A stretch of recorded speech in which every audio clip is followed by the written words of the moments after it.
Hello guys, welcome back to my channel. എല്ലാവർക്കും ബാക്കി കൂട്ടിത്തോട്ടുന്ന YouTube ചാനലിലേക്ക് സ്വാഗതം. ഇന്ന് നമ്മുടെ സീരീസിൻ്റെ 25ാമത്തെ പാട്ടാണ്. നമുക്ക് നേരെ വീഡിയോയിലോട്ട് പോകാം.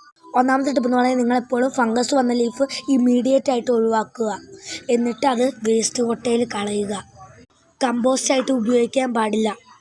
രണ്ടാമത്തെ ടിപ്പ് എന്ന് പറയുന്നത്, നിങ്ങൾ ബേക്കിംഗ് സോഡയെ 1 ടീസ്പൂൺ 1 ലിറ്റർ വെള്ളം പിന്നെ ഇച്ചിരി ലിക്വിഡ് സോപ്പും കൂടെ മിക്സ് ചെയ്ത് അതാണെങ്കിൽ ചെടികൾക്ക് തളിച്ചു കൊടുക്കുക. അത് വെള്ള നിറത്തിലുള്ള ചിലയിൽ വരുന്ന പൂപ്പല് പോകാൻ സഹായിക്കും. മൂന്നാമത്തെ ടിപ്പ് എന്ന് പറയുന്നത്, നിങ്ങളെപ്പോഴും ലെയർ ചെയ്തിടുക. ആദ്യമേ പെബിൾസ് ഇടുക, പിന്നെ ചാർക്കോൾ ഇടുക, പിന്നെ മെഷ് വെച്ചിട്ട് മണ്ണിട്ടിട്ട് പ്ലാന്റ്സ് വയ്ക്കുക.